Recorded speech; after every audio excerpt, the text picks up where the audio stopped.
श्रीगुरुभ्यो नमः। हरिः ॐ। सदा बालरूपापि विघ्नाद्रिहन्त्री महादन्ति वक्त्रापि पञ्चास्य मान्या विधीन्द्रादिमृग्या गणेशाभिधामे विधत्तां श्रियं कापि कल्याणमूर्तिः। सदाशिवसमारम्भां शङ्कराचार्यमध्यमाम् अस्मदाचार्यपर्यन्तां वन्दे गुरुपरम्परां। वन्दे गुरुपरम्पराम्।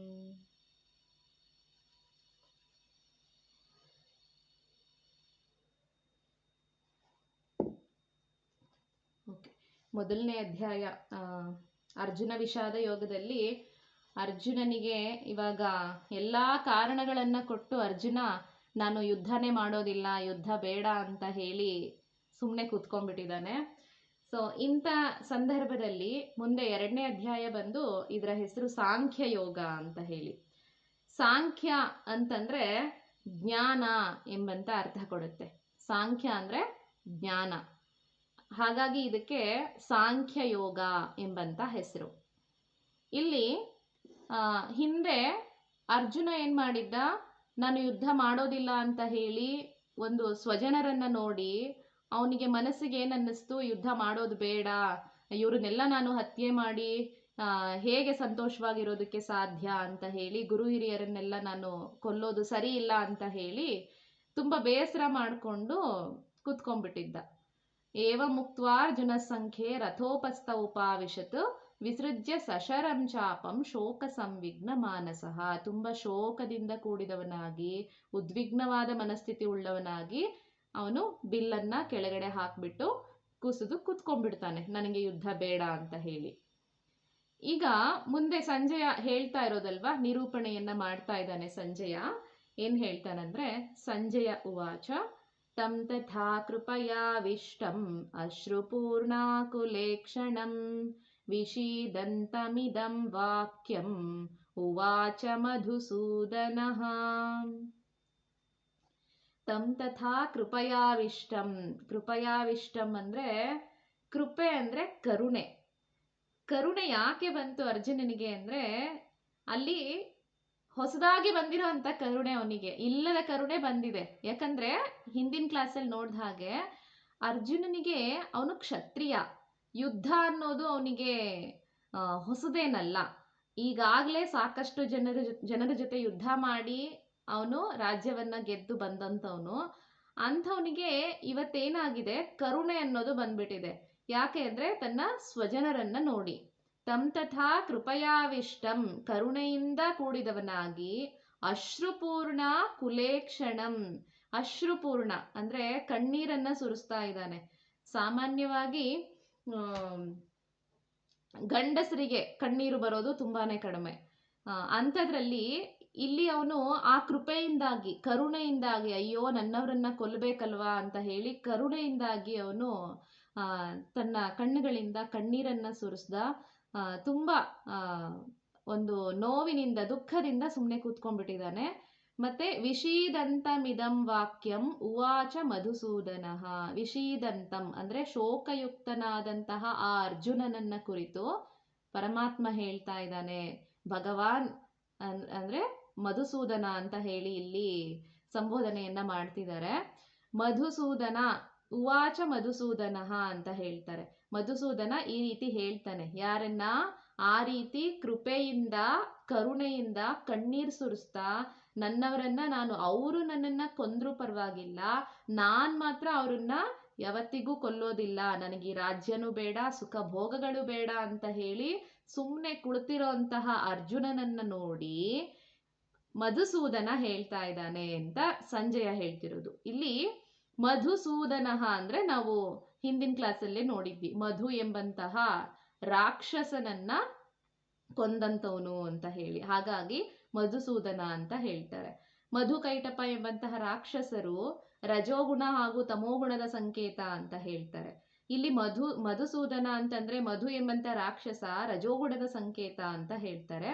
ಇಲ್ಲಿ ಅರ್ಜುನ ತನ್ನ ರಜೋಗುಣದ ಪ್ರಭಾವದಿಂದಾಗಿ ಈ ರೀತಿ ಮಾಡ್ತಾ ಇದ್ದಾನೆ. ಹಾಗಾಗಿ ಅವನಲ್ಲಿರುವಂತಹ ರಜೋಗುಣವನ್ನ ಹೋಗಲಾಡಿಸ್ತಕ್ಕಂಥ ಕೆಲಸವನ್ನ ಈಗ ಕೃಷ್ಣ ಮಾಡ್ತಾನೆ ಅನ್ನುವಂತಹ ಸಂಬೋಧನೆ. ಆದ್ರಿಂದಾಗಿ ಇಲ್ಲಿ ಮಧುಸೂದನ ಅನ್ನೋದನ್ನ ಬಳಸಿದ್ದಾರೆ. ಸೊ ಈಗ ಆ ರೀತಿ ಕೂತ್ಕೊಂಡಿರ್ತಕ್ಕಂತಹ ಅರ್ಜುನನಿಗೆ ಯುದ್ಧ ಮಾಡಲ್ಲ ಅಂತ ಹೇಳಿ ಬಿಲ್ಲನ್ನ ಕೆಳಗಡೆ ಹಾಕಿ ಕಣ್ಣೀರನ್ನ ಸುರಿಸ್ತಾ ತುಂಬಾ ಶೋಕದಿಂದ ಕೂತ್ಕೊಂಡಿರುವಂತಹ ಅರ್ಜುನನಿಗೆ ಕೃಷ್ಣ ಏನ್ ಹೇಳ್ತಾನೆ ಅಂತಂದ್ರೆ, ಕುತಸ್ತ್ವಾ ಕಶ್ಮಲಮಿದಂ ವಿಷಮೇ ಸಮುಪಸ್ಥಿತಂ ಅನಾರ್ಯಜುಷ್ಟಮಸ್ವರ್ಗ್ಯಂ ಅಕೀರ್ತಿಕರಮರ್ಜುನ. ಇಷ್ಟೊತ್ತು ಅರ್ಜುನ ತಾನೇ ಬುದ್ಧಿವಂತ ಅನ್ನೋ ರೀತಿನಲ್ಲಿ ಎಲ್ಲವನ್ನ ಹೇಳ್ತಾ ಇದ್ದ. ಹೀಗಾಗತ್ತೆ, ಯುದ್ಧ ಮಾಡೋದ್ರಿಂದ ಅದ್ರ ಪ್ರಭಾವ ಹೀಗಾಗತ್ತೆ, ಕುಲನಾಶ ಆಗತ್ತೆ, ಕುಲನಾಶ ಆದ್ರೆ ಕುಲಧರ್ಮ ನಾಶ ಆಗತ್ತೆ, ಹಾಗಾಗಿ ಕುಲಧರ್ಮ ನಾಶ ಆಗತ್ತೆ, ಕುಲಧರ್ಮ ನಾಶ ಆದ್ರೆ ಸ್ತ್ರೀಯರು ಕೆಡ್ತಾರೆ, ಸ್ತ್ರೀಯರು ಕೆಡೋದ್ರಿಂದಾಗಿ ಆ ಒಂದು ಕುಲಕ್ಕೆ ಯಾರು ಕೂಡ ಪಿಂಡ ಪ್ರದಾನ ಮಾಡದೆ ಮಾಡೋರು ಇರೋದಿಲ್ಲ. ಈ ರೀತಿ ಎಲ್ಲ ಸಾಕಷ್ಟು ಕಾರಣಗಳನ್ನ ಕೊಡ್ತಾ ಹೋದ ಅರ್ಜುನ. ಕೃಷ್ಣ ಸುಮ್ಮನೆ ನಿಂತ್ಕೊಂಡು ಕೇಳಿಸ್ಕೊಳ್ತಾ ಇರ್ತಾನೆಲ್ಲಾನು. ಕೇಳಿಸ್ಕೊಂಡ ನಂತರ ಈಗ ಅರ್ಜುನನಿಗೆ ಅನ್ಸಿದೆ, ನಾನ್ ಕೃಷ್ಣನನ್ನ ಕನ್ವಿನ್ಸ್ ಮಾಡಿದೀನಿ, ನಾನು ಹೇಳಿದಕ್ಕೆ ಅವನು ಒಪ್ಕೊಳ್ತಾನೆ ಅಂತ. ಸಡನ್ ಆಗಿ ಏನ್ ಹೇಳ್ತಿದ್ದಾನಂದ್ರೆ, ಕುತಸ್ತ್ವಾ ಕಶ್ಮಲಮಿದಂ ವಿಷಮೇ ಸಮುಪಸ್ಥಿತಂ. ನಿನಗೆ ಎಲ್ಲಿಂದ ಬಂತು ಹೇ ಅರ್ಜುನ ಈ ಸಮಯದಲ್ಲಿ, ಇಂತಹ ಒಂದು ಸಂದಿಗ್ಧವಾದಂತಹ ಪರಿಸ್ಥಿತಿಯಲ್ಲಿ ಯುದ್ಧಾರಂಭ ಮಾಡಬೇಕು ಅಂತ ಹೇಳಿ ಎಲ್ಲರೂ ಬಂದು ಇಲ್ಲಿ ಸೇರ್ಕೊಂಡಿದ್ದಾರೆ, ಎಲ್ಲರೂ ಬಂದು ನೆರೆದಿದ್ದಾರೆ. ಎರಡೂ ಸೈನ್ಯಗಳ ಮಧ್ಯೆ ಬಂದು ಕೂತ್ಕೊಂಡು ಇಂತಹ ಒಂದು ಸಂದಿಗ್ಧ ಪರಿಸ್ಥಿತಿಯಲ್ಲಿ ನೀನು ಈ ರೀತಿ ಮಾತಾಡ್ತಾ ಇದೆಯಲ್ಲ, ನಿನಗೆ ಈ ಒಂದು ಬುದ್ಧಿ, ಈ ಕಲ್ಮಶ ಬುದ್ಧಿ ಯಾಕೆ ಬಂತು ನಿನಗೆ? ಈ ಕಲ್ಮಶ ನಿನಗೆ ಏನಕ್ಕೆ ಬಂತು ಈ ಸಮಯದಲ್ಲಿ?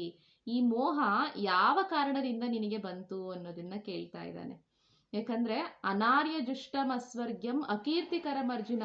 ಈ ಮೋಹ ಅನ್ನೋದೇನಿದೆ ಇದು ಒಳ್ಳೇದಲ್ಲ ನಿನಗೆ. ಯಾಕಂದ್ರೆ ಅನಾರ್ಯ ಅಂದ್ರೆ ಇದು ಶ್ರೇಷ್ಠ, ಆರ್ಯ ಅಂತಂದ್ರೆ ನೋಬಲ್ ಪರ್ಸನ್ ಅಂತ, ಶ್ರೇಷ್ಠರಾದಂಥವ್ರು, ಪಂಡಿತರಾದಂಥವ್ರು ಅಂತ. ಅಂಥವ್ರಿಗೆ ಇದು ಸರಿಯಾದದ್ದಲ್ಲ, ಈ ರೀತಿಯ ಮನಸ್ಥಿತಿ ಸರಿಯಲ್ಲ. ಅಸ್ವರ್ಗ್ಯಂ ಸ್ವರ್ಗವನ್ನ ಕೊಡುವಂಥದ್ದು ಅಲ್ಲ, ಹಾಗೆ ಅಕೀರ್ತಿಕರಂ ಕೀರ್ತಿಯನ್ನು ಕೂಡ ಉಂಟು ಮಾಡೋದಿಲ್ಲ ಅಂತ ಹೇಳಿ ಕೃಷ್ಣ ಹೇಳ್ತಾ ಇದ್ದಾನೆ. ಸೊ ಎರಡನೇದಾಗಿ ಮತ್ತೆ ಏನ್ ಹೇಳ್ತಾನಂದ್ರೆ, ಕ್ಲೈಬ್ಯಂ ಮಾಸ್ ಮಗಮಃ ಪಾರ್ಥ ನೈತತ್ವೈ ಉಪಪದ್ಯತೆ ಕ್ಷುದ್ರಂ ಹೃದಯ ದೌರ್ಬಲ್ಯಂ ತ್ಯಕ್ತೋತ್ತಿಷ್ಠ ಪರಂತಪ. ಕ್ಲೈಬ್ಯಂ ಅಂದ್ರೆ ನೋಡಿ ಎಷ್ಟು ಸಡನ್ ಆಗಿ ಕೃಷ್ಣ ಅರ್ಜುನನಿಗೆ ಬೈಯೋದಕ್ಕೆ ಶುರು ಮಾಡ್ತಾನೆ ಅಂದ್ರೆ, ಕ್ಲೈಬ್ಯಂ ಅಂದ್ರೆ ನಪುಂಸಕತ್ವ ಅಂತ. ಅಂದ್ರೆ ನಪುಂಸಕನ ರೀತಿ ಆಡ್ಬೇಡ ನೀನು, ನಿನಗೆ ಇದು ಸರಿಯಾದದಲ್ಲ ಅಂತ ಹೇಳಿ ಅರ್ಜುನನಿಗೆ ಹೇಳ್ತಾ ಇದ್ದಾನೆ. ಅರ್ಜುನನಿಗೆ ಶಾಕ್ ಆಗತ್ತೆ, ಕೃಷ್ಣನ ಈ ಮಾತನ್ನ ಕೇಳಿ ಶಾಕ್ ಆಗತ್ತೆ ಅವನಿಗೆ.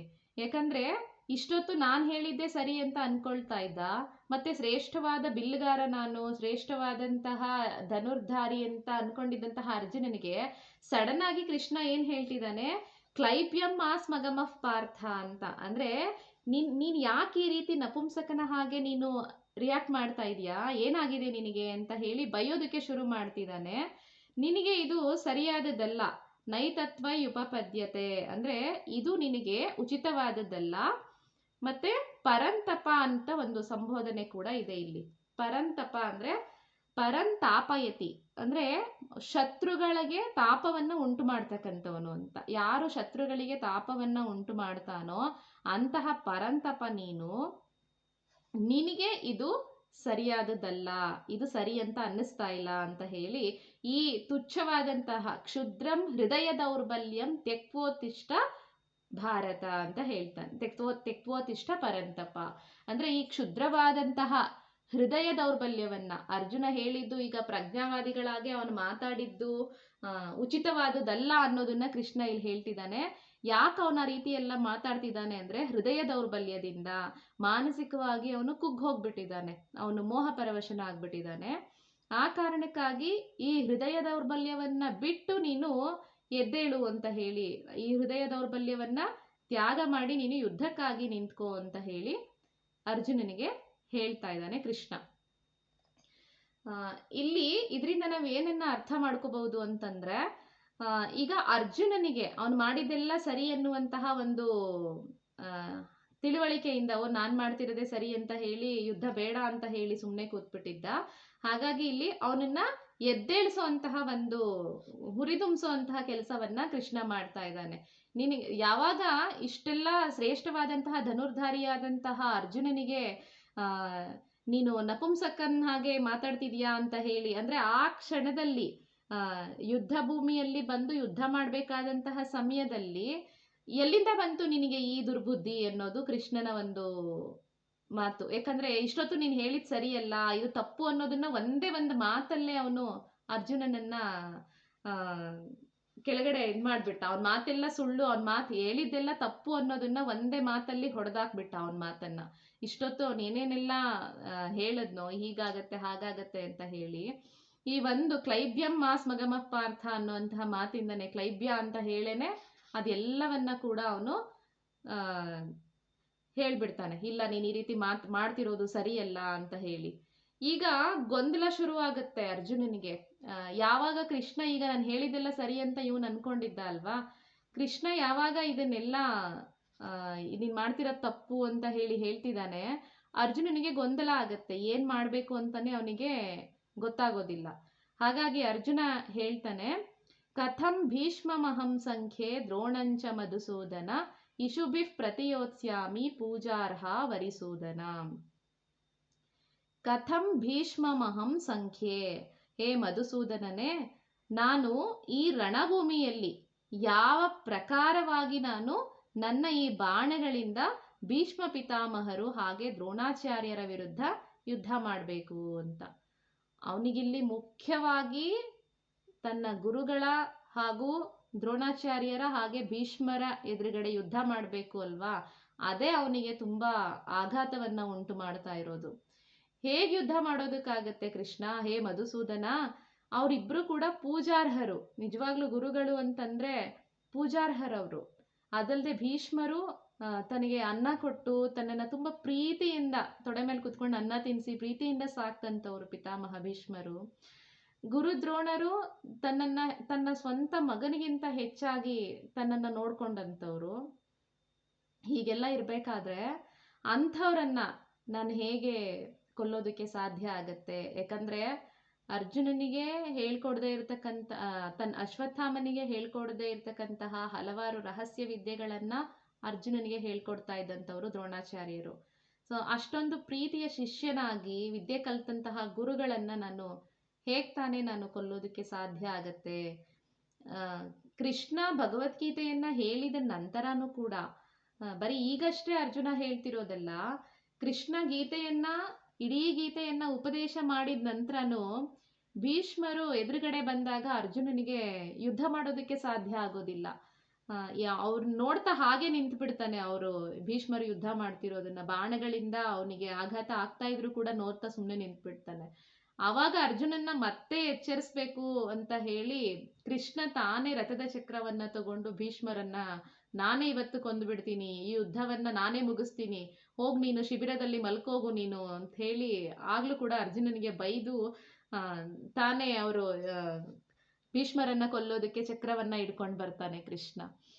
ಅಂದ್ರೆ ಇಲ್ಲಿ ಅರ್ಜುನನಿಗೆ ಅಷ್ಟೊಂದು ಪ್ರೀತಿ ವಾತ್ಸಲ್ಯ ಇದಿರ್ಬೇಕಾಗಿದೆ ಅಂತಾನೆ ಅನ್ಸುತ್ತೆ. ಯಾಕಂದ್ರೆ ಅಷ್ಟೊಂದು ಪ್ರೀತಿಯಿಂದ ಅವ್ರು ನೋಡ್ಕೊಂಡಿದ್ದಾರೆ.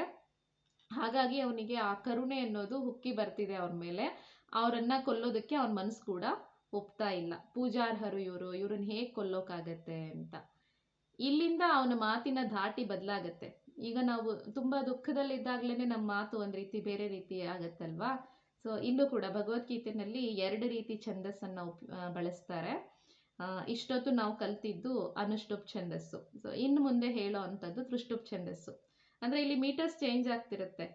ಹೇಗೆ ತುಂಬಾ ಅವನು ದುಃಖದಲ್ಲಿ ಇದ್ದಾಗ ನಮ್ಮ ಮಾತುಗಳು ಸಾಧಾರಣವಾಗಿ ಚೆನ್ನಾಗಿದ್ದಾಗ್ಲೇ ಒಂದ್ ರೀತಿ ಇರುತ್ತೆ, ದುಃಖದಲ್ಲಿದ್ದಾಗ್ಲೇ ತುಂಬಾ ಎಮೋಷನಲ್ ಆದಾಗ್ಲೇ ಒಂದ್ ರೀತಿ ಮಾತಿನ ಧಾಟಿ ಬದಲಾಗತ್ತಲ್ಲ. ಆ ರೀತಿ ಅರ್ಜುನ ಕೂಡ ಇಲ್ಲಿ ಕೇಳ್ತಾ ಇದ್ದಾನೆ. ಗುರೂನ ಹತ್ವಾ ಹಿ ಮಹಾನುಭಾವಾನ್ ಶ್ರೇಯೋ ಭೋಕ್ತುಂ ಭೈಕ್ಷ್ಯಮಪೀಹ ಲೋಕೆ ಹತ್ವಾರ್ಥಕಾಮಾಂಸ್ತು ಗುರೂನಿಹೈವ ಭುಂಜೀಯ ಭೋಗಾನ್ ರುಧಿರ ಪ್ರದಿಗ್ಧಾನ್. ಇದು ಇಲ್ಲಿಂದ ತೃಷ್ಟುಪ್ ಛಂದಸ್ಸಲ್ಲಿರುವಂಥ ಶ್ಲೋಕಗಳು. ಈ ಮಹಾನುಭಾವರಾದಂತಹ ಗುರುಗಳನ್ನ ಅರ್ಜುನ ಕೇಳ್ತಾ ಇರುವಂತಹ ಪ್ರಶ್ನೆ, ಮಹಾನುಭಾವರಾದಂಥವ್ರು, ಮಹಾನುಭಾವ ಅಂದ್ರೆ ತುಂಬಾನೇ ಅನುಭವವುಳ್ಳಂಥವ್ರು ಅಂತ. ಎಷ್ಟು ಭೀಷ್ಮರು ಸುಮಾರು 800 ವರ್ಷಗಳ ಕಾಲ ಬದುಕಿದ್ರು ಅಂತ ಹೇಳ್ತಾರೆ. ಆ 800 ವರ್ಷಗಳಲ್ಲಿ 525 ವರ್ಷಗಳ ಕಾಲ ಕೇವಲ ಅವರ ಒಂದು ಜ್ಞಾನಾರ್ಜನೆಗೆ ಬಳಸಿದಂತಹ ಸಮಯ ಅದು. 525 ವರ್ಷಗಳ ಕಾಲ ಅವರು ಅಭ್ಯಾಸವನ್ನ ಮಾಡ್ತಿರ್ತಾರೆ, ಅಧ್ಯಯನವನ್ನ ಮಾಡಿರ್ತಾರೆ. ಅಷ್ಟು ತಿಳಿದಂಥವರು ಭೀಷ್ಮರು. ಅದಕ್ಕೋಸ್ಕರನೇ ಅಂದ್ರೆ ಇಡೀ ಮಹಾಭಾರತದಲ್ಲಿ 2 ಪರ್ವ ಕಂಪ್ಲೀಟ್ ಆಗಿ ಭೀಷ್ಮರ ಉಪದೇಶಕ್ಕಾಗೇನೆ ಮೀಸಲಾಗಿರುವಂಥದ್ದು. ಅಷ್ಟು ಜ್ಞಾನವುಳ್ಳಂಥವ್ರು ಭೀಷ್ಮರು. ಕೊನೆಗಾಲದಲ್ಲಿ ಪ್ರಾಣತ್ಯಾಗ ಮಾಡ್ಬೇಕಾದ್ರೆ, ದೇಹತ್ಯಾಗ ಮಾಡ್ಬೇಕಾದ್ರೆ ಕೃಷ್ಣ ಹೇಳ್ತಾನೆ ಪಾಂಡವರಿಗೆ, ಇವತ್ತಿನ ದಿನ ತುಂಬಾ ಡಲ್ಲಾಗಿ ಕೂತ್ಕೊಂಡಿರ್ತಾನೆ ಕೃಷ್ಣ. ಯಾಕೆ ಹೀಗೆ ಕೂತ್ಕೊಂಡಿದ್ಯಾ ಅಂತ ಹೇಳಿ ಅರ್ಜುನ ಮತ್ತೆ ಎಲ್ರು ಪಾಂಡವರು ಕೇಳಿದಾಗ, ಸೂರ್ಯ ಮುಳುಗ್ತಾ ಇದ್ದಾನೆ ಅದಕ್ಕೆ ನಾನು ಹೀಗಿದ್ದೀನಿ ಅಂತ. ಅವ್ರಿಗೆ ಆಶ್ಚರ್ಯ ಆಗತ್ತೆ. ಸೂರ್ಯ ದಿನ ಮುಳುಗ್ತಾ ಇರ್ತಾನೆ, ಪ್ರತಿದಿನ ಮುಳುಗೋದು ಉದಯಿಸೋದು ಇದ್ದೇ ಇರುತ್ತೆ, ಇವತ್ತೇನ್ ವಿಶೇಷತೆ ಅದರಲ್ಲಿ ಅಂತ. ಅದಕ್ಕೆ ಕೃಷ್ಣ ಹೇಳ್ತಾನೆ, ಜ್ಞಾನದ ಸೂರ್ಯ ಮುಳುಗ್ತಾ ಇದ್ದಾನೆ. ಅಂದ್ರೆ ಇಲ್ಲಿ ಎಷ್ಟೆಲ್ಲ ಜ್ಞಾನವನ್ನ ಪಡೆದಂತಹ, ಒಂದ್ ನಿಮಿಷ,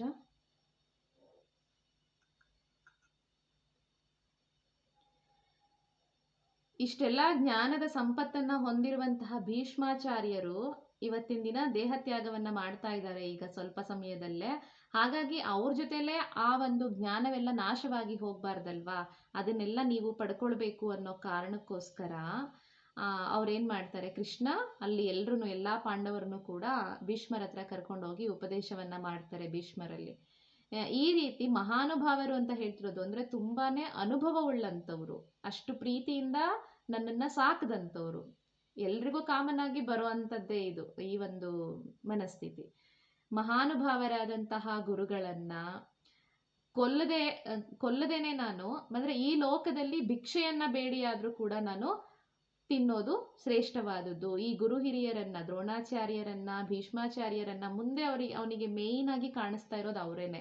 ಅವ್ರ ಮುಂದೆ ರಥವನ್ನ ತಗೊಂಡೋಗಿ ನಿಲ್ಲಿಸ್ದಾಗ್ಲೇನೆ ಅವನಿಗೆ ಅಷ್ಟೆಲ್ಲ ಮನಸ್ಸಿನಲ್ಲಿ ಮಾನಸಿಕ ತಲ್ಲಣ ಉಂಟಾಗೋದಕ್ಕೆ ಸಾಧ್ಯ ಆಗಿದ್ದು. ಹಾಗಾಗಿ ಹೇಳ್ತಿದ್ದಾನೆ, ಈ ಗುರುಗಳನ್ನ ಹತ್ಯೆ ಮಾಡಿ ಇವರ ರಕ್ತಸಿಕ್ತವಾದಂತಹ ಅನ್ನವನ್ನ ತಿನ್ನೋದ್ರಿಂದಾಗಿ, ಅಂದ್ರೆ ಇವರನ್ನ ಕೊಂದು ಇವರ ಸಮಾಧಿ ಮೇಲೆ ನಾವು ರಾಜ್ಯವನ್ನ ಕಟ್ಟಿ ಆ ರಾಜ್ಯವನ್ನ ಆಳೋದಕ್ಕಿಂತ ನಾನು ಭಿಕ್ಷೆ ಬೇಡಿ ಆದ್ರೂ ಜೀವನ ನಡೆಸ್ಬಿಡ್ತೀನಿ ಅಂತ ಹೇಳ್ತಾ ಇದ್ದಾನೆ. ಅಷ್ಟೊಂದು ಎಮೋಷನಲ್ ಆಗ್ಬಿಟ್ಟಿದ್ದಾನೆ ಅರ್ಜುನ. ಶ್ರೇಯೋ ಭೋಕ್ತುಂ ಭೈಕ್ಷ್ಯಮಪೀಹ ಲೋಕೆ, ಈ ಲೋಕದಲ್ಲಿ ನಾನು ಭಿಕ್ಷೆ ಬೇಡಿ ಆದ್ರೂ ಕೂಡ ಬದುಕ್ತೀನಿ, ಅದೇ ನನಗೆ ಶ್ರೇಯಸ್ಸು ಅಂತ ಅನ್ನಿಸ್ತಾ ಇದೆ, ಇವರನ್ನ ಕೊಲ್ಲೋದಕ್ಕೆ ನನ್ನ ಮನಸ್ಸು ಒಪ್ತಾ ಇಲ್ಲ ಅಂತ.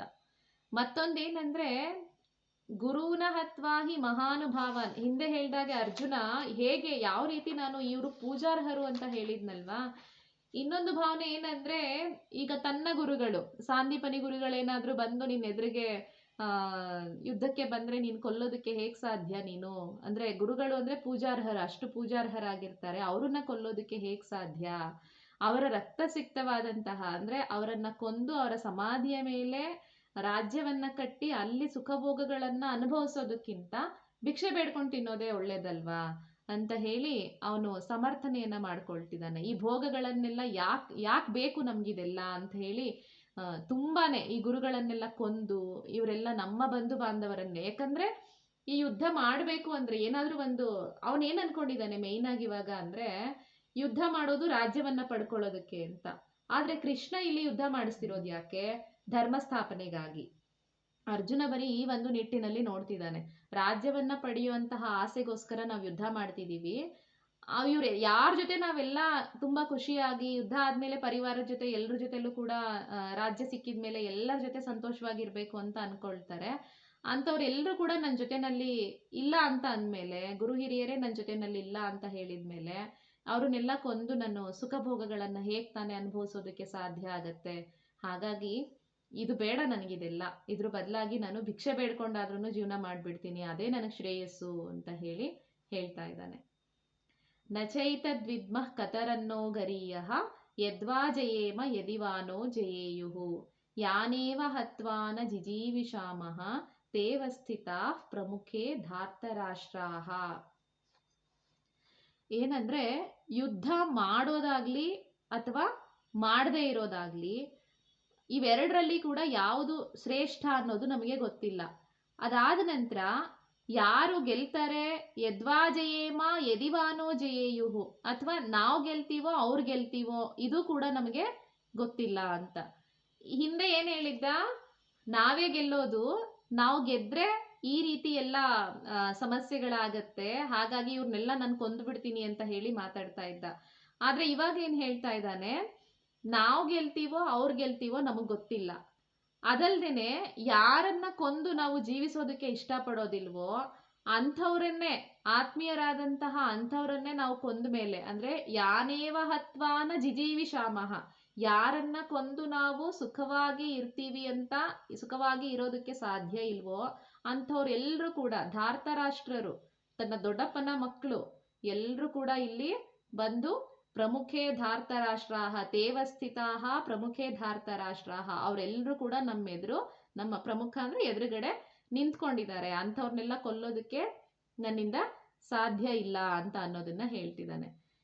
ಇನ್ನ ಮುಖ್ಯವಾದಂತಹ ಶ್ಲೋಕ, ಈಗ ಇಷ್ಟೊತ್ತು ಗುರು ಹಿರಿಯರನ್ನ ನಾನು ಕೊಲ್ಲೋದಕ್ಕಾಗಲ್ಲ ಅಂತ ಹೇಳಿ ತುಂಬಾ ದುಃಖದಿಂದ ಹೇಳಿದ್ದಾಯ್ತು.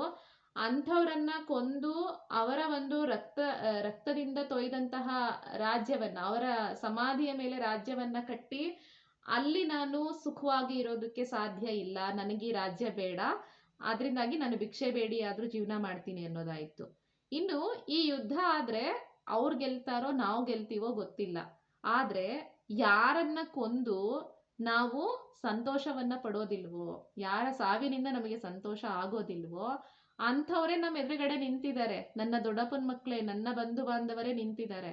ಅವ್ರನ್ನೆಲ್ಲ ಕೊಂದು ನಾನು ಯಾವ ರೀತಿ ತಾನೇ ನಾನು ಸುಖವಾಗಿರೋದಕ್ಕೆ ಸಾಧ್ಯ, ಅವರೇ ನಮ್ಗೆ ಪ್ರತಿಸ್ಪರ್ಧಿಗಳಾಗಿದ್ದಾರೆ, ಅವ್ರನ್ನ ನಾನು ಹೇಗ್ ತಾನೇ ಕೊಲ್ಲೋದಕ್ಕೆ ಸಾಧ್ಯ ಅಂತ ಹೇಳಿ ಅವನ ಮನಸ್ಸಲ್ಲಿರುವಂತಹ ದುಃಖವನ್ನ ಕೃಷ್ಣನಿಗೆ ಹೇಳ್ಕೊಳ್ತಾ ಇದ್ದಾನೆ. ಯಾಕಂದ್ರೆ ಹಿಂದೆ ಎಲ್ಲ ನಾನ್ ಹೇಳಿದ್ದೆ ಸರಿ ಅನ್ನೋ ರೀತಿಯಲ್ಲಿ ವಾದ ಮಾಡ್ಬಿಟ್ಟಿದ್ದ ಅರ್ಜುನ.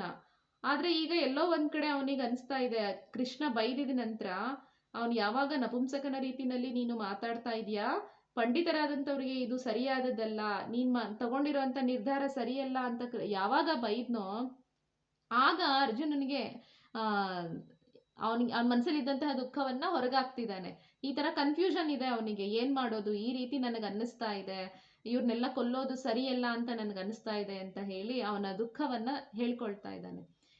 ಇದೆಲ್ಲ ಹೇಳ್ಕೊಂಡ್ಮೇಲೆ ಇವಾಗ ಏನ್ ಮಾಡ್ತಾನೆ, ಮುಖ್ಯವಾಗಿ ಭಗವದ್ಗೀತೆಯನ್ನ ಹೇಳಲಿಕ್ಕೆ ಕೃಷ್ಣ ಕಾರಣವಾದಂತಹ ಶ್ಲೋಕ ಇದು. ಕಾರ್ಪಣ್ಯ ದೋಷೋಪಹತ ಸ್ವಭಾವಃ ಪೃಚ್ಛಾಮಿ ತ್ವಾಂ ಧರ್ಮ ಸಮ್ಮೂಢ ಚೇತಾಃ ಯಚ್ಛ್ರೇಯಸ್ಯಾನ್ ನಿಶ್ಚಿತಂ ಬ್ರೂಹಿ ತನ್ಮೇ ಶಿಷ್ಯಸ್ತೇಹಂ ಶಾಧಿಮಾಂ ತ್ವಾಂ ಪ್ರಪನ್ನಂ.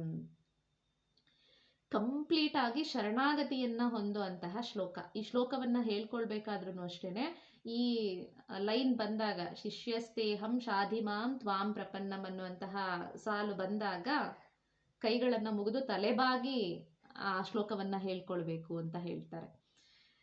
ಯಾಕಂದ್ರೆ ಇಲ್ಲಿ ಕಂಪ್ಲೀಟ್ ಆಗಿ ಅರ್ಜುನ ಶರಣಾಗತನಾಗ್ತಿರ್ತಕ್ಕಂತಹ ಶ್ಲೋಕ ಇದು. ಕಾರ್ಪಣ್ಯ ದೋಷೋಪಹತ ಸ್ವಭಾವ, ಈಗ ಒಪ್ಕೊಳ್ತಾ ಇದ್ದಾನ ಅವನು. ಇಷ್ಟೊತ್ತು ಇಲ್ಲದ ಕರುಣೆ ಅವನಲ್ಲಿ ಬಂದು ಸೇರ್ಕೊಂಡು ಈ ರೀತಿ ಎಲ್ಲ ಮಾತಾಡಿಸ್ತಾ ಇತ್ತಲ್ವಾ, ಈಗ ಅವನಿಗೆ ಅರ್ಥ ಆಗ್ತಿದೆ, ಕಾರ್ಪಣ್ಯ ದೋಷದಿಂದ, ಆ ಕರುಣೆಯಿಂದಾಗಿ, ಆ ಒಂದು ದೋಷದಿಂದಾಗಿ ನನಗೆ ಹತಸ್ವಭಾವ, ನಷ್ಟವಾಗಿರುವಂತಹ ಸ್ವಭಾವವುಳ್ಳವನು ಅಂತ ಹೇಳ್ತಾನೆ.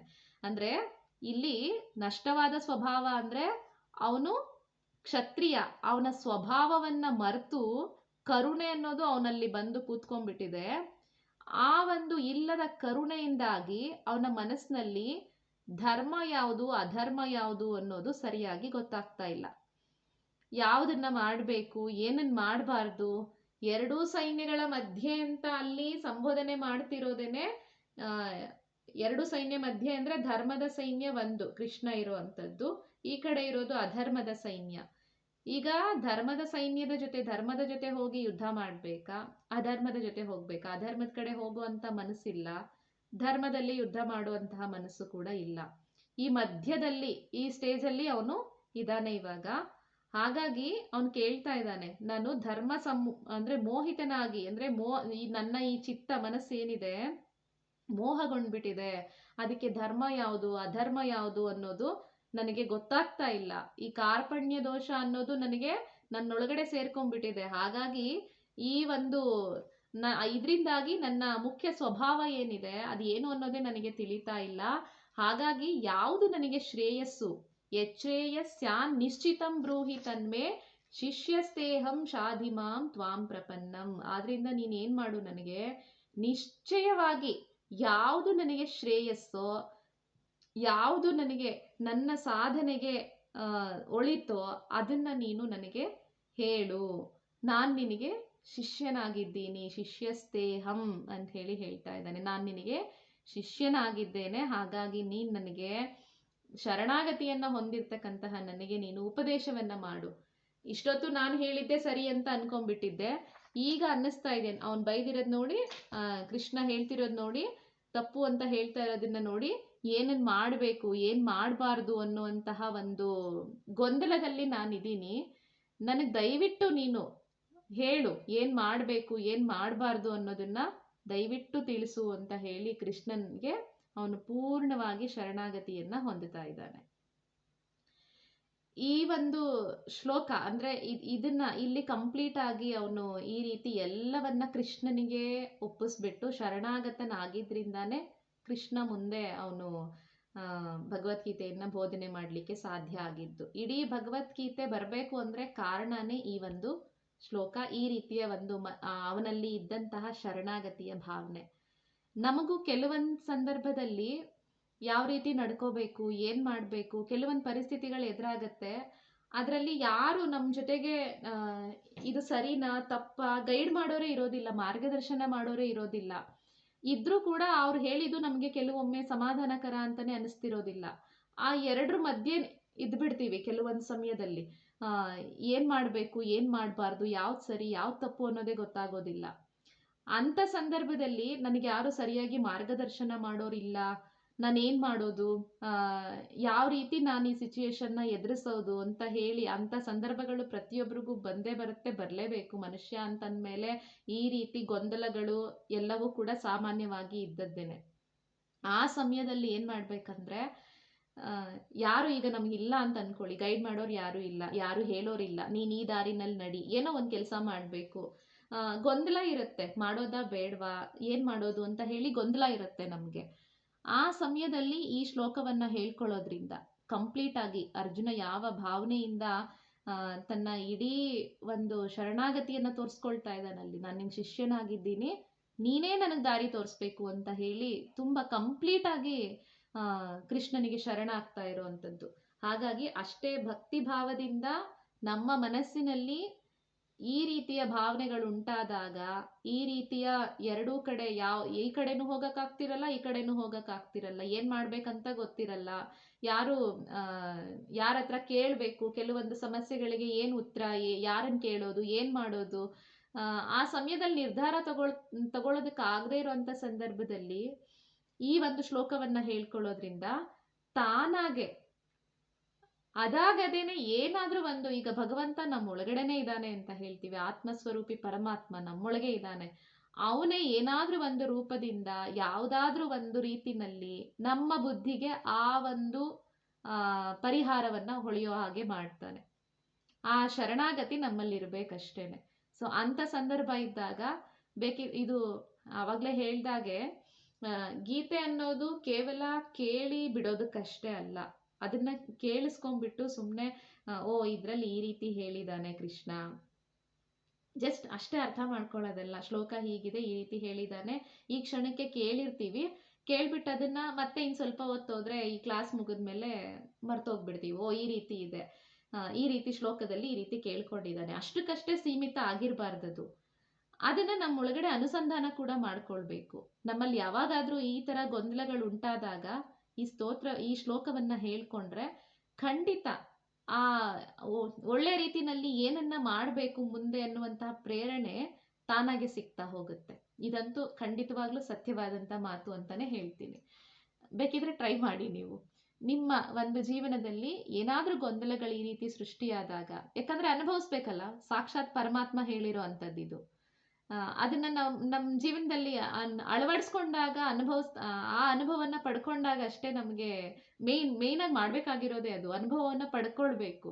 ಜಸ್ಟ್ ಓದೋದ್ರಿಂದಾಗಿ ಅದನ್ನ ತಿಳ್ಕೊಳ್ಳೋದ್ರಿಂದಾಗಿ ಆಗೋವಂಥ ಸಂತೋಷಕ್ಕಿಂತ ಅದನ್ನ ಅನುಭವಿಸ್ಬೇಕು. ಅದ್ರಲ್ಲಿ ಇರುವಂತಹ ಒಂದು ಅರ್ಥ ಏನಿದೆ ಅದನ್ನ ಅನುಭವಿಸ್ಬೇಕಂದ್ರೆ ಅದನ್ನ ಪ್ರಯೋಗ ಮಾಡಲೇಬೇಕು. ಸೊ ನಮ್ಮ ಮನಸ್ಸಿನಲ್ಲಿ ನಿಮ್ಗೆ ಯಾವುದೇ ಗೊಂದಲ ಇದ್ರೂ ಪರವಾಗಿಲ್ಲ, ಕೆಲವು ಕ್ಷಣ ಕೂತ್ಕೊಂಡು ಈ ಒಂದು ಶ್ಲೋಕವನ್ನ ಹೇಳ್ಕೊಳ್ಳೋದ್ರಿಂದ ತಕ್ಷಣದಲ್ಲೇ ಅದಕ್ಕೆ ಏನಾದ್ರೂ ಒಂದು ಪರಿಹಾರ ದೊರಕುತ್ತೆ. ಅಥವಾ ಏನಾದ್ರೂ ನಮ್ಮ ಒಂದು ಮನಸ್ಸಿನಲ್ಲೇ ಅದಕ್ಕೆ ಈ ರೀತಿ ಇಲ್ಲ, ಹೀಗ್ ಮಾಡು, ಇಂಥ ಪರಿಸ್ಥಿತಿನಲ್ಲಿ ಹೀಗ್ ಮಾಡ್ಬೇಕು, ತಾನಾಗೆ ಏನಾದ್ರೂ ಒಂದು ಸೊಲ್ಯೂಷನ್ ಸಿಗ್ತಾ ಹೋಗುತ್ತೆ. ಸೊ ಹಾಗಾಗಿ ಈ ಒಂದು ಶ್ಲೋಕ ಅರ್ಜುನನ ಪೂರ್ತಿ ಶರಣಾಗತಿಯನ್ನ ತೋರಿಸ್ತಾ ಇದೆ. ಇಲ್ಲಿ ಅವನು ಮುಂದೆ ಹೇಳ್ತಾನೆ, ನಾನು ನಿಂಗೆ ಶರಣಾಗಿದ್ದೀನಿ, ನನಗೆ ಉಪದೇಶವನ್ನ ಮಾಡು ಅಂತ ಹೇಳಿ ಕಂಪ್ಲೀಟ್ ಆಗಿ ಕೈ ಮುಗಿದು ಈ ಶ್ಲೋಕ ಹೇಳ್ಬೇಕಾದ್ರೂ ಅಷ್ಟೇನೆ ಶಿಷ್ಯಸ್ತೇಹಂ ಶಾಧಿಮಾಂ ತ್ವಾಂ ಪ್ರಪನ್ನಂ ಅಂತಾನೆ ಹೇಳ್ಬೇಕು. ತಲೆಬಾಗಿ ನಮಸ್ಕಾರ ಮಾಡಿನೇ ಹೇಳ್ಬೇಕು. ಅಷ್ಟೊಂದು ಅದ್ಭುತವಾದಂತಹ, ಅಂದ್ರೆ ನಮ್ಮ ಶರಣಾಗತಿಯನ್ನ ತೋರಿಸುವಂತಹ ಶ್ಲೋಕ ಇದು. ಮುಂದುವರೆದು ಮತ್ತೆ ಅರ್ಜುನ ಹೇಳ್ತಾನೆ, ನಹಿ ಪ್ರಪಶ್ಯಾಮಿ ಮಮಾಪನುದ್ಯಾತ್ ಯಚ್ಚೋಕ ಮುಚ್ಚೋಷಣಮಿಂದ್ರಿಯಾಣಾಂ ಅವಾಪ್ಯ ಭೂಮಾವ ಸಪತ್ನ ಮೃದ್ಧಂ ರಾಜ್ಯಂ ಸುರಾಣಾಂ ಅಪಿಚಾಧಿಪತ್ಯಂ. ಯಾಕಂದ್ರೆ ಅವನು ದಾರಿಯನ್ನ ತೋರಿಸುವಂತ ಯಾಕೆ ಹೇಳ್ತಿದ್ದಾನಂದ್ರೆ, ಇಲ್ಲಿ ನಹಿ ಪ್ರಪಶ್ಯಾಮಿ ಮಮಾಪನುದ್ಯಾತ್. ಪ್ರಪಶ್ಯಾಮಿ ಅಂದ್ರೆ ನಾನು ಪೃಥ್ವಿಯ ಶತ್ರುರಹಿತವಾದಂತಹ ಧನಧಾನ್ಯ ಸಮೃದ್ಧವಾದಂತಹ ರಾಜ್ಯ ದೊರೆತರೂ ಕೂಡ, ಅಥವಾ ದೇವತೆಗಳ ಒಡೆತನವನ್ನ ಪಡೆದ್ರೂ ಕೂಡ, ನನಗೆ ಈಗ ಇಂದ್ರಿಯಗಳಲ್ಲಿ ಆಗ್ತಿದೆಯಲ್ಲ, ಈ ಒಂದು ಇಂದ್ರಿಯಗಳೆಲ್ಲ ಸೊರಗೋಗೋ ರೀತಿನಲ್ಲಿ ನನಗೆ ಆ ಒಂದು ಅನುಭವ ಆಗ್ತಿದೆ. ನನಗೆ ಈ ಒಂದು ಸಂಕಟವನ್ನ ಅವನಿಗೆ ತಡ್ಕೊಳಕ್ ಆಗ್ತಾ ಇಲ್ಲ.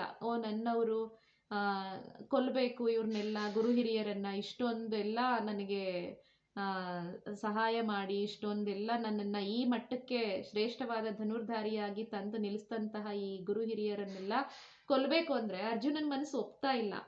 ಅದಕ್ಕೆ ಅವನು ಹೇಳ್ತಿದ್ದಾನೆ, ನನ್ನ ಇಂದ್ರಿಯಗಳೆಲ್ಲವೂ ಕೂಡ ಸೊರಗು ಹೋಗ್ತಾ ಇದೆ, ಕುಸಿದು ಹೋದಂಗೆ ನನಗೆ ಫೀಲ್ ಆಗ್ತಿದೆ, ಆ ರೀತಿ ನನಗೆ ಅನುಭವ ಆಗ್ತಿದೆ. ಇಂದ್ರಿಯಗಳೆಲ್ಲ ಸೊರಗ್ತಾ ಇರುವಂತಹ ರೀತಿಯಲ್ಲಿ ಶೋಕ ನನಗುಂಟಾಗ್ತಾ ಇದೆ. ಈ ಶೋಕವನ್ನ ಯಾವ ರೀತಿ ಅಂದ್ರೆ, ಈ ಯಾರು ಕೂಡ ಅಂದ್ರೆ ಧನಧಾನ್ಯ ಸಮೃದ್ಧವಾದಂತಹ ರಾಜ್ಯ ದೊರೆತರೂ ಕೂಡ, ಅಥವಾ ದೇವತೆಗಳ ಒಡೆತನವನ್ನ ಪಡೆದ್ರು ಕೂಡ, ನೋಡಿ ಎಂಥ ಒಂದು ಇದಕ್ಕೆ ಕಂಪೇರ್ ಮಾಡ್ತಾ ಇದ್ದಾನ ಅವನು. ಅಂದ್ರೆ ಈ ರಾಜ್ಯ ದೊರಕಿದ್ರು ಕೂಡ, ಮತ್ತೆ ದೇವತೆಗಳ ಒಡೆತನ, ಇಡೀ ದೇವತೆಗಳಿಗೆ ಇಂದ್ರ ಪದವಿ ದೊರಕಿದ್ರು ಕೂಡ, ನನಗೆ ಈ ಒಂದು ಇಂದ್ರಿಯಗಳಲ್ಲಿ ಆಗ್ತಿರ್ತಕ್ಕಂತಹ ಈ ಒಂದು ಕೊರಗ್ತಾ ಇದ್ದಾನಲ್ಲ ಅವನು, ಆ ಇಂದ್ರಿಯಗಳು ಅಷ್ಟೊಂದು ಸೊರಗಿ ಹೋಗ್ತಾ ಇದೆಯಲ್ಲ, ಅದನ್ನ ನನ್ನಿಂದ ತಡ್ಕೊಳ್ಳೋದಕ್ಕೆ ಸಾಧ್ಯ ಆಗ್ತಿಲ್ಲ. ಅದನ್ನ ದೂರ ಮಾಡುವಂತಹ ಉಪಾಯ ಏನಾದ್ರೂ ಇದೆಯಾ? ನಾನು ನಿನ್ ಕಂಪ್ಲೀಟ್ ಆಗಿ ಶರಣಾಗ್ಬಿಟ್ಟಿದ್ದೀನಿ ಕೃಷ್ಣ, ದಯವಿಟ್ಟು ಆ ರೀತಿಯಾದಂತಹ ಉಪಾಯ ಏನಾದ್ರೂ ಇದ್ರೆ ನನಗೆ ದಯವಿಟ್ಟು ತಿಳಿಸು, ನಾನು ನಿನ್ ಶಿಷ್ಯನಾಗಿದ್ದೀನಿ, ದಯವಿಟ್ಟು ನನಗೆ ತಿಳಿಸು ಅಂತ ಹೇಳಿ ಕಂಪ್ಲೀಟ್ ಆಗಿ ಶರಣಾಗತಿಯನ್ನ ಹೊಂದಿ ಕೃಷ್ಣನನ್ನ ಕೇಳ್ಕೊಳ್ತಾ ಇದ್ದಾನೆ. ಹೀಗೆ ಹೇಳ್ಬಿಟ್ಟು ಅರ್ಜುನ ಯುದ್ಧ ಮಾಡೋದಿಲ್ಲ ಅಂತ ಹೇಳಿ ಸುಮ್ಮನಾದಾಗ, ಆಗ ಭಗವಂತ ಏನ್ ಮಾಡ್ತಾನೆ, ನಗ್ತಾ ಅಂದ್ರೆ ಈ ಒಂದು ವಾಕ್ಯವನ್ನ ಹೇಳ್ತಾ ಹೋಗ್ತಾನೆ. ಇಷ್ಟು ಕೂಡ ನೀವು ಈ ಒಂದು ಅಧ್ಯಾಯವನ್ನ ಹೇಗೆ ನೆನ್ಪಿಟ್ಕೋಬೇಕು ಅಂತಂದ್ರೆ, ಇದು ಒಂದು ಪಾರ್ಟ್ ನಾನು ಹೇಳ್ತಾ ಹೋಗ್ತೀನಿ. ಈಗ ಸ್ಟಾರ್ಟಿಂಗ್ ಇಂದ ಇದ್ರಲ್ಲಿ ತುಂಬಾ ಶ್ಲೋಕ ಇದೆ ಅಲ್ವಾ, ಏನೇನೆಲ್ಲ ವಿಷಯಗಳಿದೆ. ಈಗ ಮೊದಲನೇ ಚಾಪ್ಟರ್ ಅಂತ ಬಂದಾಗ ಎಲ್ರೂ ಕೂಡ 2 ಸೈನ್ಯಗಳಿತ್ತು, ಅಲ್ಲಿ ಯಾರ್ಯಾರೆಲ್ಲ ನೆರೆದಿದ್ರು, ಯಾರ್ಯಾರೆಲ್ಲ ಯುದ್ಧದಲ್ಲಿ ಬಂದಿದ್ರು, ಯಾವ್ಯಾವ ಶಂಖವನ್ನ ಊದಿದ್ರು, ಅದೆಲ್ಲ ಹೇಳಿದ್ರು. ಅದಾದ ನಂತರ ಅರ್ಜುನ 2 ಸೈನ್ಯಗಳ ಮಧ್ಯೆ ತಗೊಂಡೋಗ್ಬಿಟ್ಟು ರಥವನ್ನ ನಿಲ್ಲಿಸು ಅಂತ ಕೇಳ್ದ. ನಿಲ್ಲಿಸಿದಾಗ ಅವನಿಗೆ ಸ್ವಜನರನ್ನ ನೋಡಿ ಅಲ್ಲಿ ಅವನಿಗೆ ಮೋಹ ಉಂಟಾಗಿ ಏನಾಯ್ತು, ಯುದ್ಧ ಮಾಡೋದು ಬೇಡ ಅನ್ನಿಸ್ತು. ಸುಮ್ಮನೆ ಯುದ್ಧ ಮಾಡೋದು ಬೇಡ ಅಂತ ಹೇಳಕ್ಕಾಗಲ್ಲ ಅಂತ ಹೇಳಿ ಅವನು ಎಲ್ಲ ಕಾರಣಗಳನ್ನ ಕೊಡ್ತಾ ಹೋದ. ಏನೆಲ್ಲ ಕಾರಣಗಳು, ಹೀಗಾಗತ್ತೆ ಹಾಗಾಗತ್ತೆ, ಯುದ್ಧದಿದ್ದಾದಂತಹ ಪರಿಣಾಮಗಳನ್ನೆಲ್ಲ ಹೇಳ್ತಾ ಹೋದ. ಹೇಳ್ಬಿಟ್ಟು ನಾನು ಯುದ್ಧ ಮಾಡಲ್ಲ ಅಂತ ಹೇಳಿ ಕುತ್ಕೊಂಡ್ಬಿಟ್ಟ. ಇದಿಷ್ಟು ಫಸ್ಟ್ ಚಾಪ್ಟರ್. ಅದು 47 ಶ್ಲೋಕ ಇದೆ. ಓಕೆ, ಇದಿಷ್ಟಿದೆ ಅಂತ ಹೇಳಿ ಪೀಠಿಕೆ ರೂಪದಲ್ಲಿದೆ, ಅರ್ಥ ಮಾಡ್ಕೊಳ್ತೀವಿ. 2ನೇ ಅಧ್ಯಾಯ ತುಂಬಾ ಶ್ಲೋಕಗಳಿದೆಯಲ್ಲ, ಅದನ್ನ ಕೆಲವೊಂದಿಷ್ಟು ಪಾರ್ಟ್ ಆಗಿ ನಾವು ತಗೊಳ್ಬಹುದು. ಇಷ್ಟು ಇಲ್ಲಿವರೆಗೆ ಏನು ಹೇಳಿದ್ವಿ, 8ನೇ ಶ್ಲೋಕದವರೆಗೂ, 1ನೇ ಶ್ಲೋಕದಿಂದ 8ನೇ ಶ್ಲೋಕದವರೆಗೂ ಅರ್ಜುನ ಶರಣಾಗತಿಯನ್ನ ಹೊಂದೋವಂಥದ್ದು. ಶರಣಾಗ್ತಾನೆ ಅವನು ಫಸ್ಟು. ಭಗವಂತನಿಗೆ ಶರಣಾಗದ ಹೊರತು ಅವನು ಯಾರಿಗೂ ಉಪದೇಶವನ್ನ ಮಾಡೋದಿಲ್ಲ. ಕಂಪ್ಲೀಟ್ ಆಗಿ ನಮ್ಮ ಶರಣಾಗತಿ ಹೇಗಿರ್ಬೇಕಂದ್ರೆ, ಕೆಲವೊಂದು ಸಂದರ್ಭವನ್ನ, ಕೆಲವೊಂದು ಪರಿಸ್ಥಿತಿಯನ್ನ ನಾವು ಎದುರಿಸ್ತಾ ಇರ್ತೀವಿ. ಅದು ಹೇಗಂದ್ರೆ, ಇದು ಹೀಗೆ ಮಾಡಬೇಕು, ನನ್ನಿಂದನೇ ಸಾಧ್ಯ, ನಾನೇ ಇದಕ್ಕೆ ಪರಿಹಾರ ಹುಡ್ಕೊಳ್ತೀನಿ ಎಂಬಂತಹ ಭಾವನೆ ನಮ್ಮಲ್ಲಿರುತ್ತೆ.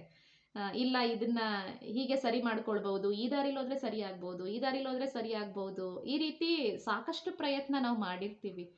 ಅಷ್ಟಾದ್ರೂ ಕೂಡ ನಮಗೆ ಗೊತ್ತಾಗೋದಿಲ್ಲ ಕಂಪ್ಲೀಟ್ ಆಗಿ ಇದು ಯಾವ ರೀತಿ ಒಂದು ಕೆಲಸ ಪೂರ್ಣ ಆಗ್ಬೇಕು ಅಂತಂದ್ರೆ, ಒಂದು ಕಡೆ ಮನುಷ್ಯ ಪ್ರಯತ್ನನೂ ಇರಬೇಕು, ಮತ್ತೊಂದು ಕಡೆ ದೈವ ಬಲವೂ ಕೂಡ ಇರಬೇಕು ಅಂತ ಹೇಳ್ತಾರೆ. ಎರಡರಲ್ಲಿ ಒಂದಿಲ್ಲ ಅಂದ್ರೂ ಕೂಡ ಒಂದು ಚಕ್ರದಲ್ಲಿ ರಥ ಓಡ್ಸಕ್ಕೆ ಹೇಗೆ ಸಾಧ್ಯ ಇಲ್ವೋ, ಅದೇ ರೀತಿ ಪುರುಷ ಪ್ರಯತ್ನ ಇಲ್ಲದೆ ಇದ್ರೂ ಆಗಲ್ಲ, ಅಥವಾ ಅದೃಷ್ಟ ಅಂದ್ರೆ ಭಗವಂತನ ಆಶೀರ್ವಾದ ಇಲ್ಲ ಅಂದ್ರೂ ಆಗೋದಿಲ್ಲ.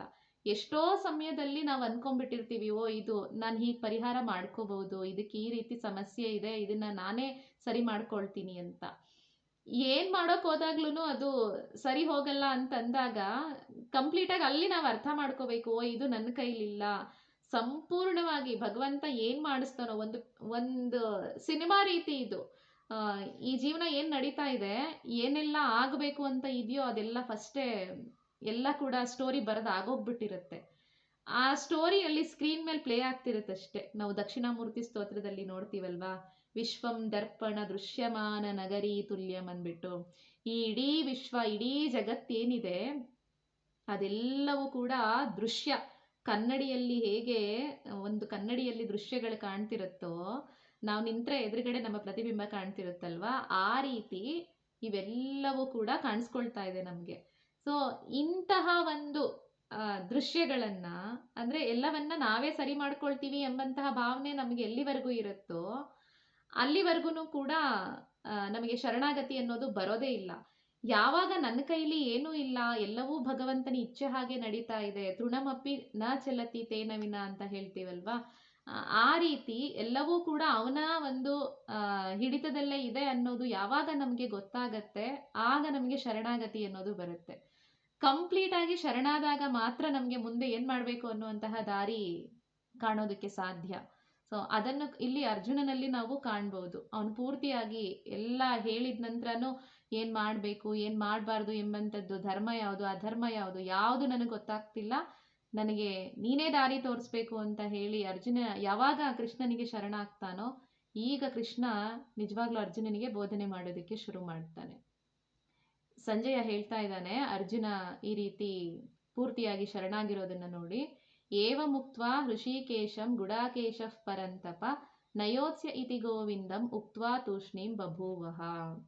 ಈ ರೀತಿ ಹೇಳ್ಬಿಟ್ಟು ಋಷಿಕೇಶ, ಪರಂತಪ ಅಂತಂದ್ರೆ ಪರಂತಾಪಯತಿ ಅಂದ್ರೆ ಶತ್ರುಗಳನ್ನ, ತಾಪವನ್ನ ಉಂಟು ಮಾಡುವಂತವನು, ಶತ್ರುಗಳನ್ನ ಸಂಹಾರ ಮಾಡೋನು ಅಂತ ಒಂದಾಯ್ತು.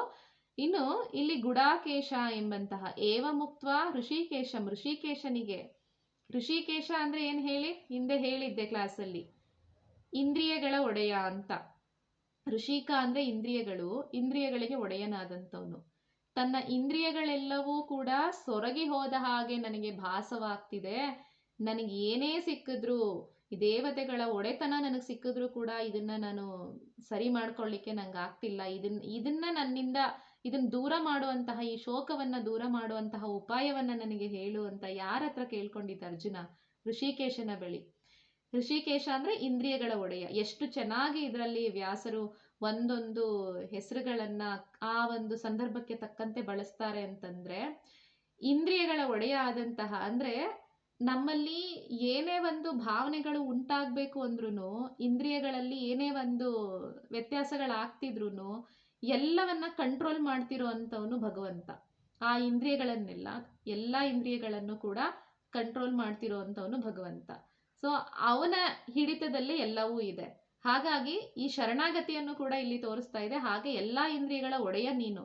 ಆ ಅಂತಹ ಒಡೆಯ, ಇಂದ್ರಿಯಗಳ ಒಡೆಯನಾದಂತಹ ಋಷಿಕೇಶ ಇವನ ಒಂದು ಮನಸ್ಥಿತಿಯನ್ನ ಬದಲಾಯಿಸೋದಕ್ಕೆ ಸಾಧ್ಯ ಆಗದೆ ಇರತ್ತಾ? ಸೊ ಹಾಗಾಗಿ ಮತ್ತೆ ಇಲ್ಲಿ ಗುಡಾಕೇಶ ಪರಂತಪ ಅಂತ ಹೇಳ್ತಾರೆ. ಗುಡಾಕೇಶ ಅನ್ನೋದು ಅರ್ಜುನನಿಗೆ ಹೇಳ್ತಾ ಇರೋವಂಥದ್ದು. ಗುಡಾಕ ಅಂತಂದ್ರೆ ನಿದ್ದೆ, ನಿದ್ದೆಯನ್ನ ಗೆದ್ದಂಥವನು ಅನ್ನೋದು ಇದರ ಅರ್ಥ. ನಿದ್ದೆ ಅಂದ್ರೆ ಅಜ್ಞಾನ ಅನ್ನೋದು ಕೂಡ ಹೇಳಿದ್ವಿ. ಆ ಅಜ್ಞಾನವನ್ನ ಗೆದ್ದಂಥವನು ಅರ್ಜುನ. ಹಾಗಿದ್ದು ಕೂಡ ಇಲ್ಲಿ ಮೋಹ ಅನ್ನೋದು ಅವನಿಗೆ ಆವರಿಸ್ಕೊಂಡ್ಬಿಟ್ಟಿದೆ. ಸೊ ಆ ಮೋಹದಿಂದಾಗಿ ಅವನು ಈ ರೀತಿ ಹೇಳ್ತಾ ಇದ್ದಾನೆ ಅನ್ನೋದನ್ನ ನಾವಿಲ್ಲಿ ನೋಡ್ಬಹುದು. ನಯೋತ್ಸ್ಯ ಇತಿ ಗೋವಿಂದಂ ಉಕ್ತ್ವಾ ತೂಷ್ಣೀಂ ಬಭೂವಹ. ನಾನು ಯುದ್ಧ ಮಾಡೋದಿಲ್ಲ ಅಂತ ಹೇಳಿ ಸ್ಪಷ್ಟವಾಗಿ ಅವನು ಅರ್ಜುನ ಗೋವಿಂದನಿಗೆ ಹೇಳ್ಬಿಟ್ಟು, ಗೋವಿಂದ ಅಂತಂದ್ರೆ ಭಗವಾನ್ ಗೋವಿಂದನಲ್ಲಿ ಅಂದ್ರೆ ಗೋವುಗಳಿಗೆ ಒಡೆಯನಾದಂಥವನು, ಗೋಪಾಲಕನಾದಂಥವನು, ಅವನಿಗೆ ಹೇಳ್ಬಿಟ್ಟು ಅವನೇನ್ ಮಾಡ್ದ, ಸುಮ್ಮನೆ ಕೂತ್ಕೊಂಡ್ಬಿಟ್ಟ ಅಂತ ಹೇಳಿ ಹೇಳ್ತಾ ಇದ್ದಾರೆ.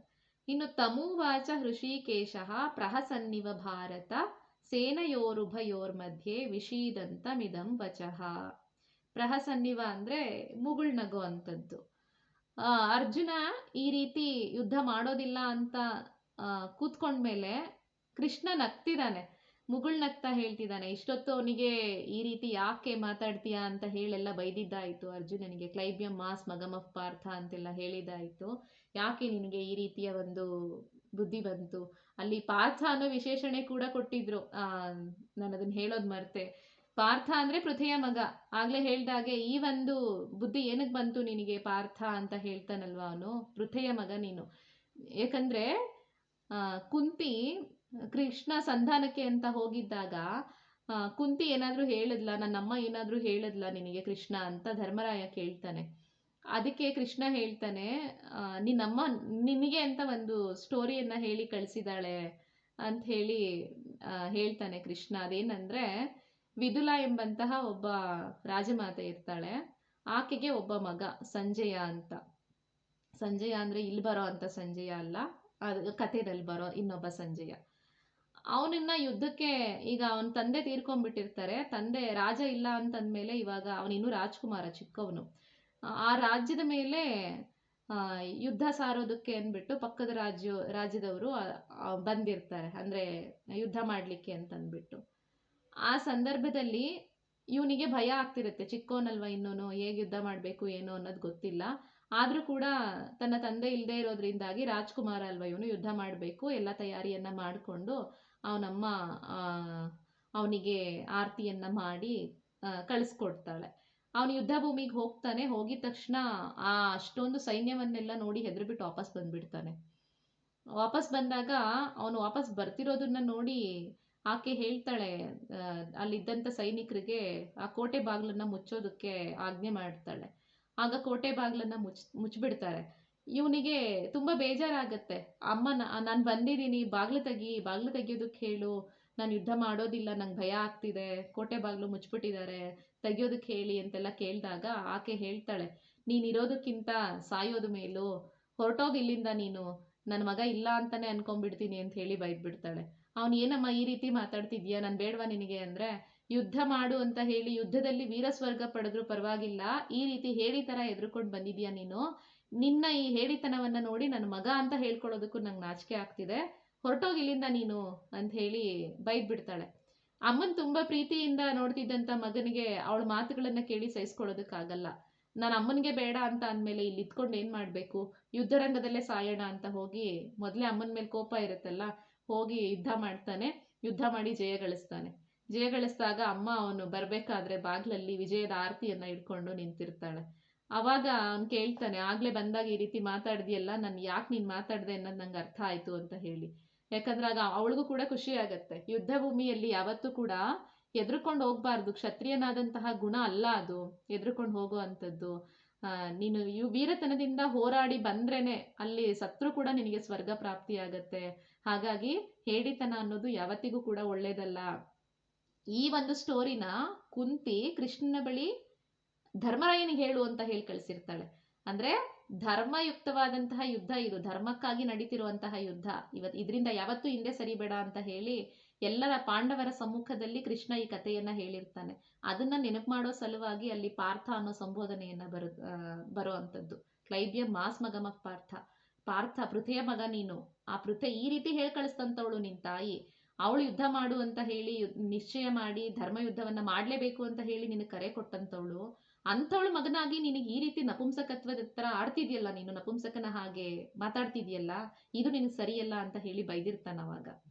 ಸೊ ಇಷ್ಟೆಲ್ಲ ಬೈದ್ಮೇಲೆ ಅರ್ಜುನ ಈಗೆಲ್ಲ ಹೇಳ್ದ, ಶರಣಾಗತಿಯನ್ನ ಹೊಂದ, ಶರಣಾಗತಿಯನ್ನ ತೋರ್ಸ್ಕೊಳ್ತಾ ಇದ್ದಾನ ಅವನು, ಶರಣಾಗ್ಬಿಟ್ಟು ಕಂಪ್ಲೀಟ್ ಆಗಿ. ಈಗ ಮುಗುಳ್ ನಗ್ತಿದ್ದಾನೆ ಕೃಷ್ಣ. ಇಷ್ಟೊತ್ತು ತುಂಬಾ ಸೀರಿಯಸ್ ಆಗಿತ್ತು, ಈಗ ನಗ್ತಾ ಹೇಳ್ತಾನೆ. ಏನಂದ್ರೆ ಸಾಮಾನ್ಯವಾಗಿ ಹಾಗೇನೆ, ಯಾರಾದ್ರೂ ನಮ್ಮ ಹತ್ರ ಬಂದು ದುಃಖವನ್ನ ಹೇಳ್ಕೊಂಡಾಗ ನಾವು ಕೂಡ ದುಃಖಿಗಳಾಗೆ ವರ್ತಿಸ್ಬಿಟ್ರೆ ಅವರಿಗೆ ಇನ್ನೂ ಅವರಲ್ಲಿ ಇದ್ದಂತ ಆತ್ಮವಿಶ್ವಾಸ ಕುಂದೋಗ್ಬಿಟ್ಟಿರುತ್ತೆ, ಇನ್ನೂ ಕಡಿಮೆ ಆಗ್ತಾ ಹೋಗುತ್ತೆ, ಕುಸಿದೋಗ್ಬಿಡುತ್ತೆ.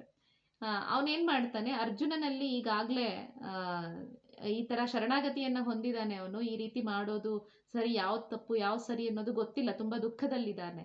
ಈಗ ನಗ್ತಾ ಹೇಳ್ತಾನೆ, ಅಯ್ಯೋ ಅಂದ್ರೆ ಇದು ಯಾವ ರೀತಿ ಅದು ಭಾಸವಾಗತ್ತೆ ಅಂದ್ರೆ, ಇಷ್ಟಕ್ಕೆಲ್ಲ ಯಾಕೆ ಅಳ್ತೀಯ, ನಾನಿದ್ದೀನಿ ಅನ್ನುವಂತಹ ಒಂದು ಇಷ್ಟೇ ತಾನೇ ಅನ್ನೋ ರೀತಿನಲ್ಲಿ ಯಾರಾದ್ರೂ ತುಂಬಾ ದೊಡ್ಡ ಸಮಸ್ಯೆ ಇರೋರು ಬಂದು ಹೇಳ್ಕೊಂಡಾಗ ನಾವು ಅವ್ರ ಜೊತೆ ಸೀರಿಯಸ್ ಆಗ್ಬಿಟ್ರೆ ಅದು ಇನ್ನೂ ದೊಡ್ಡದು ಅಂತಾನೆ ಅನ್ಸುತ್ತೆ ಅವರಿಗೆ. ಅದೇ ಒಂದು ಒಳ್ಳೆ ಮಾತಿಂದ ಓ ಇಷ್ಟೇನಾ, ಸರಿ ಹೋಗುತ್ತೆ ಬಿಡು ಅಂತ ಹೇಳಿ ಸಮಾಧಾನಕರವಾಗಿ ಮಾತಾಡಿದಾಗ ಒಂದ್ ಧೈರ್ಯ ಬರುತ್ತೆ, ಅಯ್ಯೋ ಇದು ಸಮಸ್ಯೆನೇ ಅಲ್ವಾ, ಹಾಗಿದ್ರೆ ಇದು ಪರಿಹಾರ ಇದ್ದೇ ಇರುತ್ತಲ್ವಾ ಅಂತ ಹೇಳಿ. ಆ ರೀತಿ ಕೃಷ್ಣ ಕೂಡ ನಗ್ತಾ ಹೇಳ್ತಾ ಇದ್ದಾನೆ. ತಮುವಾಚ ಹೃಷಿಕೇಶ ಪ್ರಹಸನ್ನಿವ ಭಾರತ ಸೇನೆಯೋರುಭಯೋರ್ ಮಧ್ಯೆ ವಿಷೀದಂತ ಮಿದಂವಚಃ. ನಗ್ತಾ ಮುಗುಳ್ ನಗ್ತಾ ಹೇಳ್ತಿದ್ದಾನೆ, ಎರಡೂ ಸೈನ್ಯಗಳ ಮಧ್ಯೆ ನಿಂತ್ಕೊಂಡು ಈ ಒಂದು ಅರ್ಜುನನಿಗೆ ಅವನ ಮನಸ್ಸಿನಲ್ಲಿ ಆಗ್ತಿರ್ತಕ್ಕಂತಹ ಗೊಂದಲ, ಎಲ್ಲಾ ಗೊಂದಲಗಳಿಗೆ, ಧರ್ಮ ಅಧರ್ಮ ಎರಡರ ಮಧ್ಯೆ ಅವನಿಗೆ ಗೊಂದಲ ಶುರುವಾಗಿದೆಯಲ್ಲ, ಈ ಎಲ್ಲಾ ಪ್ರಶ್ನೆಗಳಿಗೆ ಆ ಗೊಂದಲಕ್ಕೆ ಉತ್ತರವನ್ನ ಹೇಳೋದಕ್ಕೆ ಶುರು ಮಾಡ್ತಾನೆ. ನಿಜವಾಗ್ಲೂ ಭಗವದ್ಗೀತೆ ಶುರು ಆಗುವಂಥದ್ದು ಇಲ್ಲಿಂದ.